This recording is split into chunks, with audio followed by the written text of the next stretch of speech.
Namaku Andi. Aku adalah seorang pekerja kantoran dan begitu juga dengan istriku Jessica. Setiap hari kami selalu berangkat menuju kantor bersama-sama dari rumah kami di daerah Tangerang, tepatnya di perumahan Poris.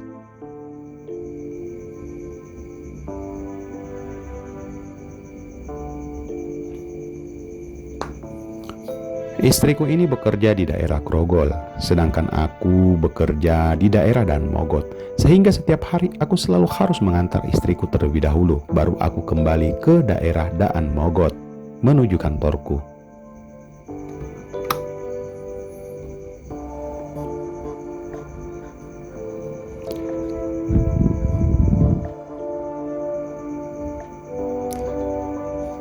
Kisah ini berawal ketika istriku dan menjelang kehamilan kami merencanakan memiliki seorang pembantu rumah tangga yang dapat membantu pekerjaan rumah dan sekaligus bertugas menjaga anak kami nantinya jika sudah lahir. Kebetulan di rumah kami di Poris kami hanya tinggal berdua saja, yaitu aku dan istriku.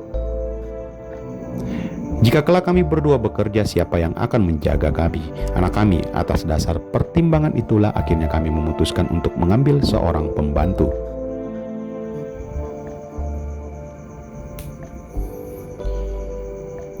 Singkat cerita, atas rekomendasi dari seorang teman kantor, akhirnya kami mengambil di sebuah yayasan di daerah Sunter, Jakarta Utara.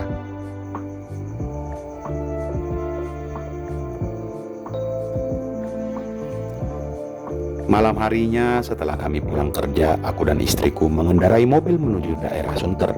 Sebelumnya tadi siang kami sudah menghubungi pihak yayasan dan mereka mengatakan ada seseorang dari daerah Lampung.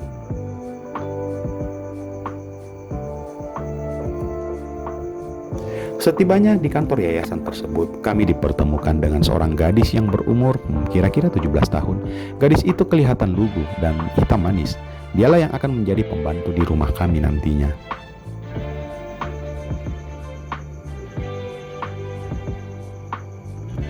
Setelah semua urusan administrasi selesai, maka kami pun membawa pembantu tersebut yang bernama Tati menuju ke rumah kami. Tapi ternyata Tati seorang anak yang sopan dan rajin bekerja.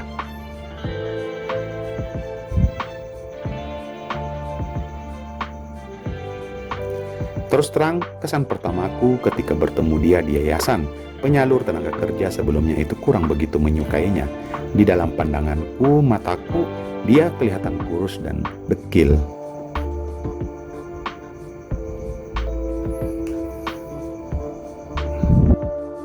Jadi pasti kerjaannya ya sembrono, pikirku.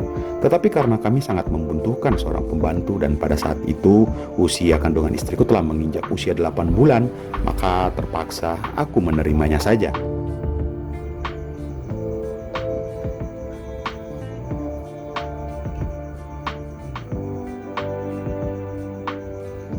Setelah beberapa hari bekerja di rumah kami, dia ternyata anak yang rajin dan sopan, maka perlahan-lahan aku mulai bisa menerimanya dan menganggap dia sebagai bagian dari keluarga kami.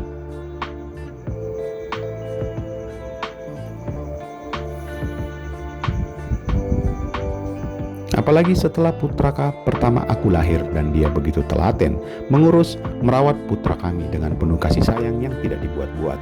Aku dan Jessica istriku semakin suka, bahkan semakin menyayanginya.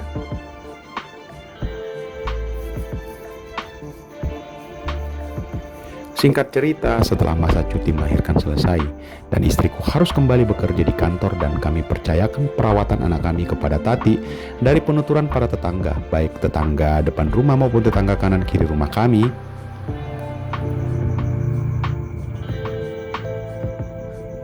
Kami mendapat cerita bahwa Tati anaknya sangat baik dan sangat menyayangi putraku.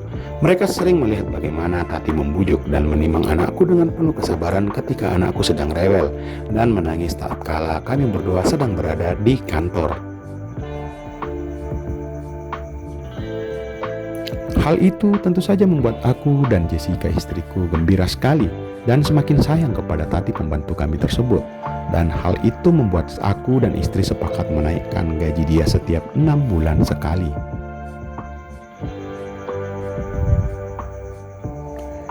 Bahkan saking sayangnya kepada Tati, Jessica istriku menghadiahkan sebuah handphone baru.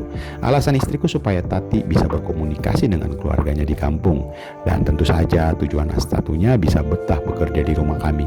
Aku tidak keberatan akan hal itu. Setelah Tati tinggal bersama kami lebih dari 8 bulan, secara perlahan-lahan aku melihat banyak perubahan terhadapnya. Tati yang dulunya dekil dan kusam kulitnya serta kurus badannya,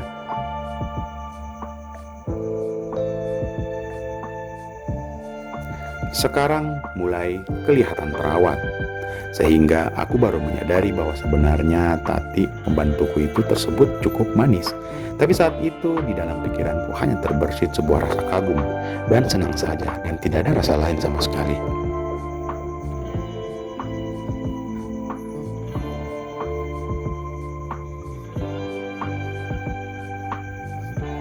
Sampai suatu hari ketika aku harus kembali ke rumah, mengambil fileku yang ketinggalan di rumah dan istriku masih bekerja di kantor. Saat aku tiba di rumah siang itu, aku melihat rumah dalam keadaan sepi.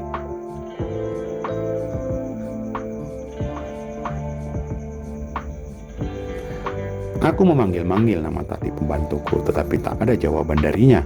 Akhirnya aku membuka gembok pagar menggunakan kunci cadangan yang selalu kubawa dan masuk ke halaman serta mencoba melihat ke dalam jendela kaca kamar kami yang berwarna hitam. Kebetulan kamar kami menghadap ke halaman depan. Di situ aku lihat si Tati sedang menggendong putraku yang tertidur pulas. Mungkin karena pembantuku takut membangunkan anakku, jika dia menjawab sahutanku maka dia lebih baik memilih diam saja.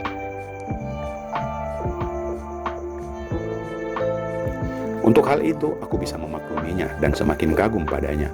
Pada saat tadi aku menempelkan kepalaku ke kaca jendela hitam dan mengintip ke dalam kamar, aku sampai geleng-geleng kepala.